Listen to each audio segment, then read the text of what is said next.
G'day mates, welcome to Next Stop from one of the greatest cities in the world.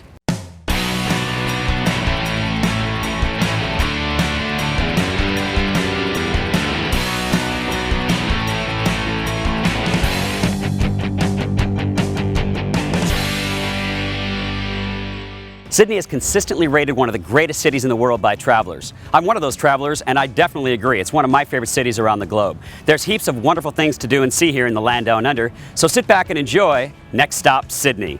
The fun starts now.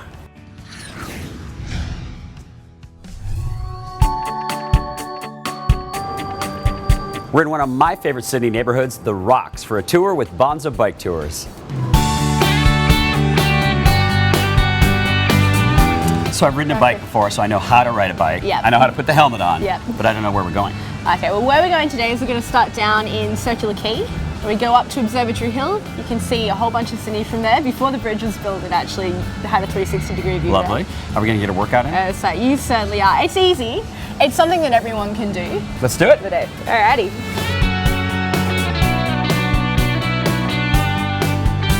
So we're here in Circular Quay, which is where the tour starts. It's also the place where Sydney started, pretty much, so it's kind of only appropriate. This is cool, though. I've seen the ships down here in Circular Quay. They're amazing. They're different one every day.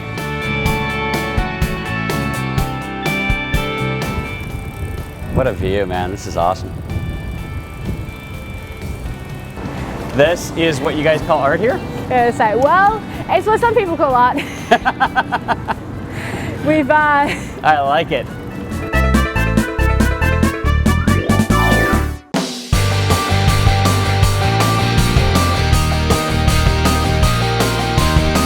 We're here in a place called Walsh Bay. What we can see over here is something called Blues Point Tower, which is what some people say is the ugliest building in Sydney, but unfortunately it got heritage listed. So really? Yeah. Why would it be heritage listed? Because it was one of the oldest ones here. So they built it, the government bought it, and it stuck around long enough.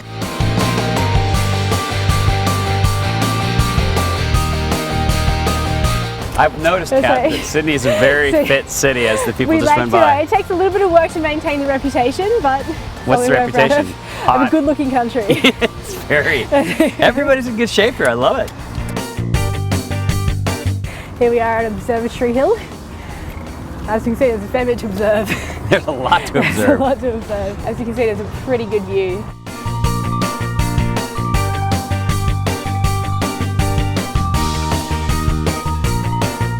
And we return. Kat, thanks for the tour. No worries, we got you back safe and sound. We love your city, man.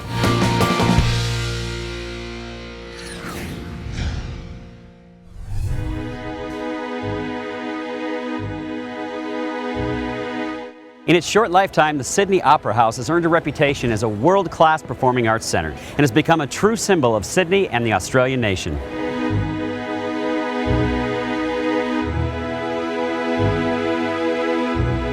The Sydney Opera House is a beautiful structure known throughout the world. Alex is our tour guide today. Hello. I've always wanted to come here. The Sydney Opera House, it was officially opened by Her Majesty Queen Elizabeth II in October of 1973.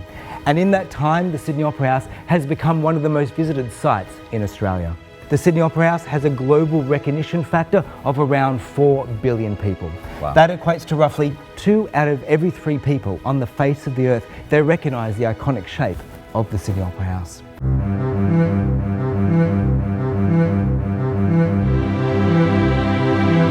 It's amazing. People get truly overwhelmed walking through this space. I bet especially architects. Architects, they take an architects around, they just want to come and sit here and go, oh, baby.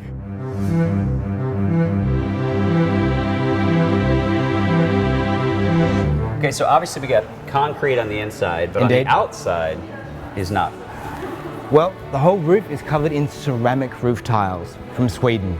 There is 1,056,006 individual roof tiles that cover the whole Sydney Opera House. Now, instead of climbing up and individually placing each tile, one after the other, up to 1,056,006, they tiled each one of those panels or lids down on the ground. Then they used a big crane, picked up each individual panel section and locked it into position.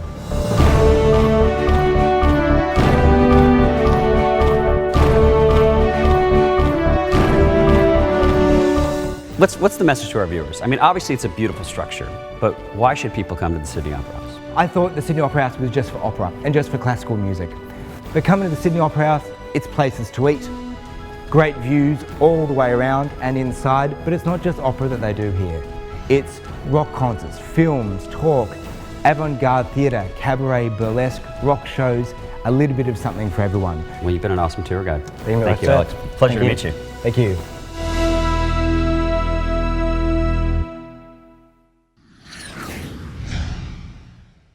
Coming up on Next Stop, we experience one of the great thrills that Sydney has to offer.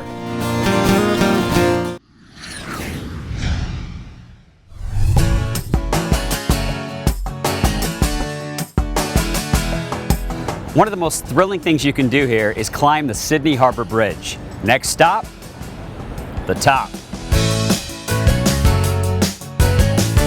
Welcome to the Sydney Harbour Bridge. What I'd like to do is to grab your latch, take it off the hook. We will be attaching it to our static line. That'll be on our right hand side. So we're ready for action? Yeah. Let's go, let's do it. First part of the bridge here, southern approach span, roughly 300 metres long. So here we are coming over George Street. It's the oldest street in the country in actual fact. Is it really?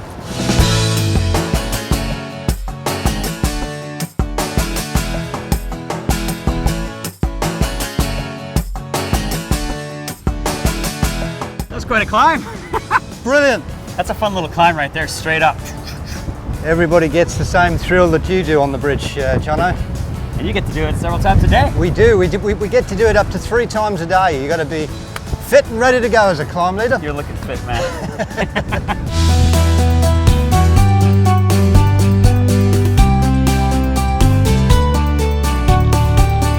So what's that little fort-like thing over there? Well, I'm glad you asked that, Jono, because that's our main means of defence in Sydney.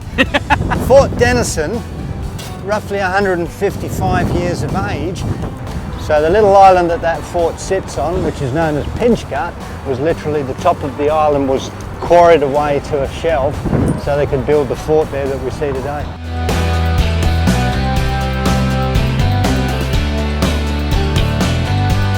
I see lots of other people climbing the bridge. How many people come through this every day? A record-breaking day will see 1,800 people, and big numbers. It's the thing you've got to do when you come to Sydney, as you can see, Jono. You've got views of the whole of Greater Sydney, right out to those Blue Mountains, right down to the Southern Highlands, out to the Tasman Sea, part of the South Pacific. Well, this was a spectacular day. I won't forget this. You were an awesome tour guide. You didn't disappoint, so thank you, Dean. Thanks, Jono. It's been great to have you on board. Guys, how good is this?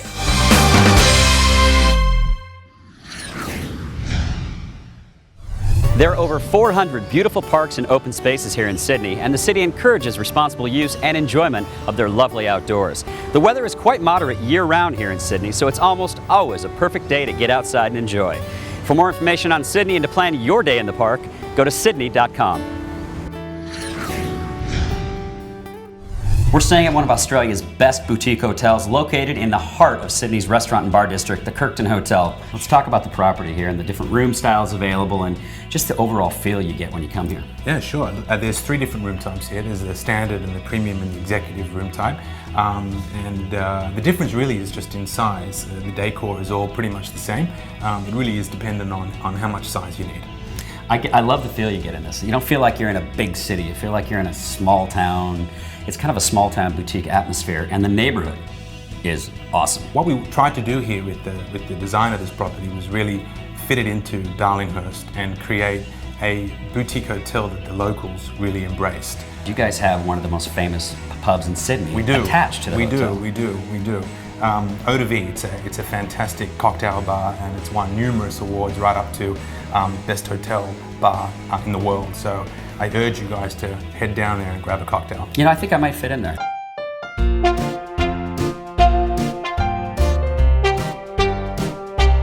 Thanks to Paul, we're in Eau de Vie, which is a kind of speakeasy, right? Yeah, we'll roll with that. Yeah, a speakeasy, a quiet little bar. Ian, I'm told you guys make some crazy cocktails. We do our best shot at it, that's certainly true, yeah. So what are we gonna do?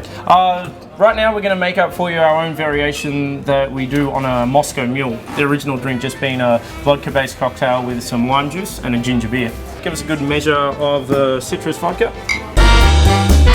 I'll knock some orange juice in there right now.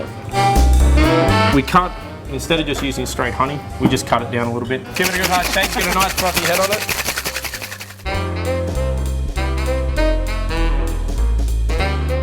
That was very different and very good. Yeah, so that's the eau de vie yuzu mule. I love it. You've only been open for 2 years. How is it so popular? Well, I think, Sydney eventually is a big town, but the community is small, and when they find something cool, they all follow each other like sheep. Yeah, I noticed the kitchen's right back here. The kitchen this is guy's just in there. Whipping it up right next to the bar, out in the open. It's very helpful, and then plus we gave him shots, and he gave us a good recipe to make some drinks. Yeah, so Nice. it's a good deal. It's a fair deal. It's a win-win. Well, Yeah. cheers to you, Max. Thank you.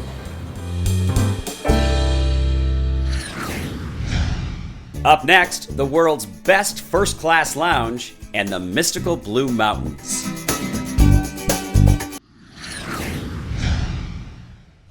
Today, we're traveling a couple hours outside of Sydney for a tour of the mystical Blue Mountains.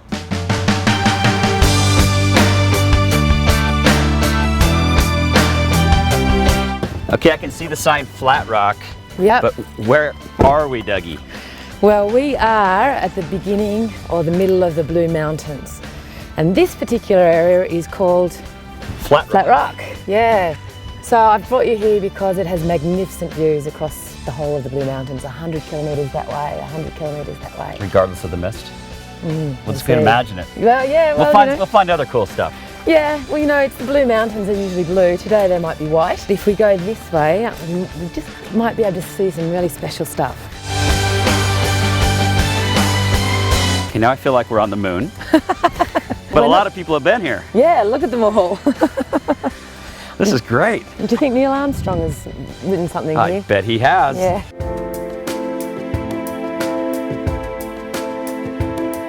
So after the wars, there was a worldwide depression, as you probably know. So they moved out to the region. Some of them lived on beaches, and people who came to the Blue Mountains actually lived in caves. There are hundreds and thousands of caves.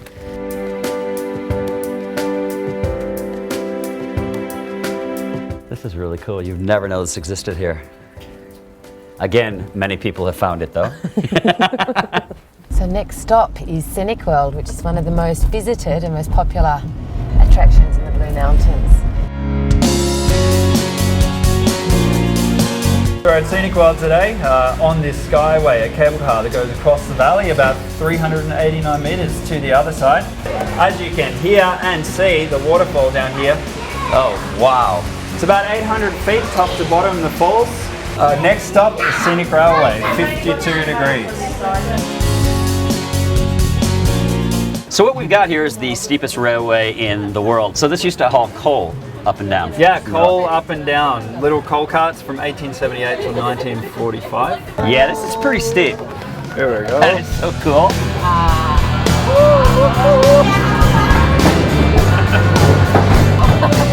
This is awesome. Well, this is quite a lovely way to end our day in the Blue Mountains. And this is what you do with your loved ones, romantic, that kind of thing. Well, we love you. You're our new friend. Oh, shucks. Thanks for your time, Doug. Yeah, no Great to worries. meet you. It was Nice a great to day meet you today. too. It Thanks. was, thank you.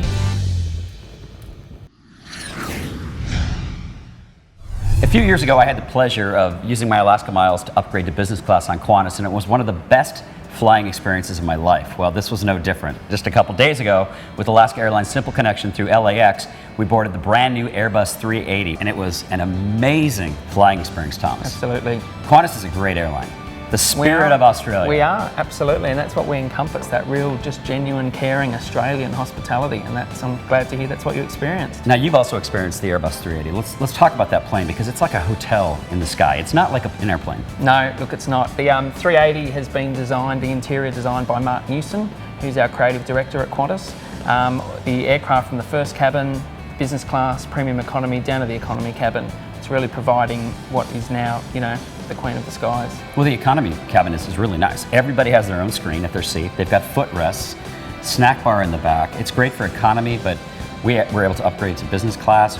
Wow. Yeah, absolutely. Flatbed. Super comfortable. The food was exceptional and the service, amazing. This first class lounge is something like we've never seen. This is really beautiful. And designed by the same guy that designed the interior of the Airbus 380, Absolutely. right? Yep. So Mark Newson, our creative director, designed the first lounge here. It's a totally new build on top of the existing airport here in Sydney. The carpet has purpose, right? Yeah, look, absolutely. And with the carpet, it's again got Mark Newson's signature design on it, designed by Taiping of Hong Kong. And it's about having a design when you initially look at it, it makes you feel a bit dizzy. So you don't look at it, you look up and actually enjoy everything else that's there for you to see. This lounge is just amazing. It's very clean, it's very chic, very elegant. That's kind of simple elegance, I think. Yeah, understated luxury is what we like to call it. And I love that noise, the board over there. Yeah, look, you know, features throughout the lounge as well. We don't want to lose the golden eras of aviation. So with the flapper board, you know, we want people to remember. The Sydney airport is obviously a very busy, hustling, bustling airport. Absolutely. But when you walk in this lounge downstairs, you got that living wall, you can feel the oxygen, and everything just all of a sudden tapers down. We want to take away, you know, that stress and hassle downstairs, and when you come through, you've got the garden there, that sense of health and well-being, and bring you up into the sanctuary and relaxed space of the lounge. So not only is this relaxing, but it's a super elegant place too. Look, absolutely, and if you know that hustle and bustle downstairs, we couldn't unwind you enough with the living wall. We've thrown in a day spa as well, just to make sure you're really relaxed. Absolutely. No way. Yeah, come and have a look. Wow.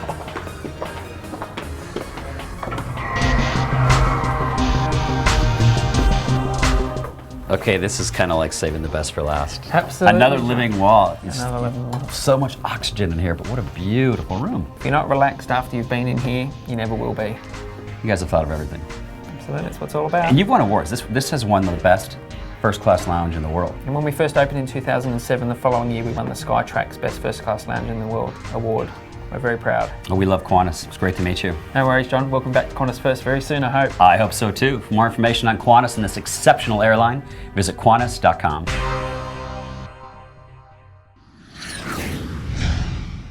Coming up, local music in Macho Manly, and we chat about space beer.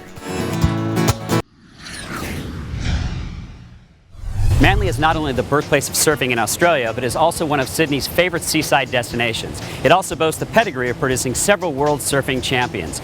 Manly's a quaint little town loaded with hotels, cafes, surfing shops, pubs, and so much more, and was aptly named by Captain Arthur Phillip for its indigenous people's confidence and manly behavior. Manly's slogan, 7 miles from Sydney, 1,000 miles from care. No worries, mate. We're at the Four Pines Brewery in Manly to chat about local foods, space beer, and music. Australians love their beer, and when I was coming to Australia, a few of my mates on the mainland said, you gotta have a Foster's. Jaron, let's just go ahead and dispel the rumor right now. Australians don't drink Foster's. No, not at all. In fact, it's actually really hard to find a Foster's beer anywhere in Australia. Here we are in the brewery for our little romantic dinner for two in Manly. We started just as this brewery bar restaurant that we're in here tonight. And you know, just recently we've gone wholesale sort of around Australia. Crack this bad boy open and you'll see some pretty serious steam coming out of it. And this here is one of the absolute signatures here. Cooked with a little bit of our pale ale here as well. So I read something about space beer. What's space beer? Yeah, good question. So we're actually working with a group of space engineers. The director, who is a bloke from the US who's lived out here for about 10 or 15 years now. The space engineers that we're working with, they're locals here as well. Okay, good. And over a few beers, you do space, we do beer. Let's do space beer. It's a cool story, and the project's already pretty far evolved. Cheers. Cool. To space beer. To space beer. Cheers.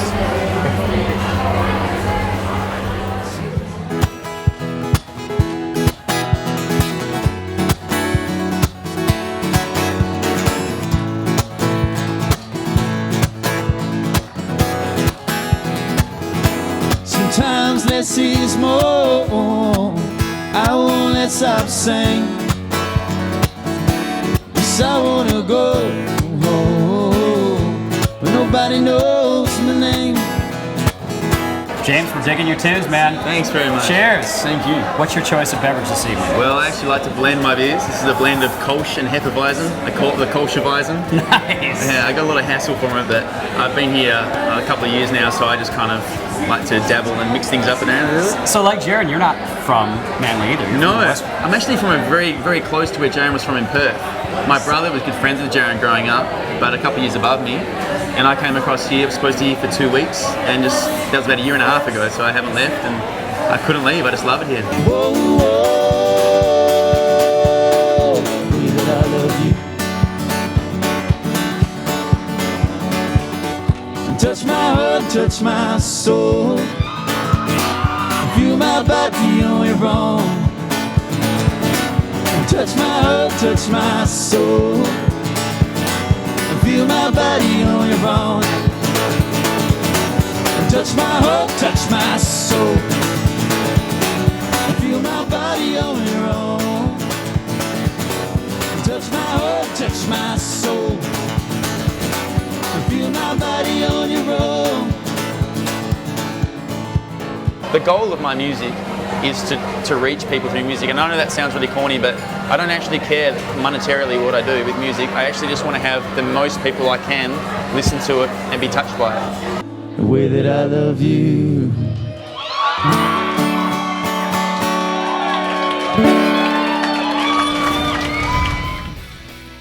Thanks for tuning in to Next Stop from one of the most gorgeous cities in the world, Sydney, Australia. Cheers to our Sydney show sponsors, Qantas Airlines, 8 hotels, and Destination New South Wales. We love you Aussies. Thanks also to our title sponsors, Alaska Airlines and the Alaska Airlines Visa Signature Card. Next stop, where will we take you next? Make good memories, everybody. You can YouTube it and find that out for Now, yourself. aren't ladies called birds too? Sorry? Aren't ladies called birds in Australia? Don't you call them birds? Yeah, you can go and check out the birds in the valley or the Bronte Scenic World. So I'm just going to follow you since you're my Alrighty. trusty guide. Your glasses are stuck in your hair. We're in one of my favorite Sydney neighborhoods, The Rocks.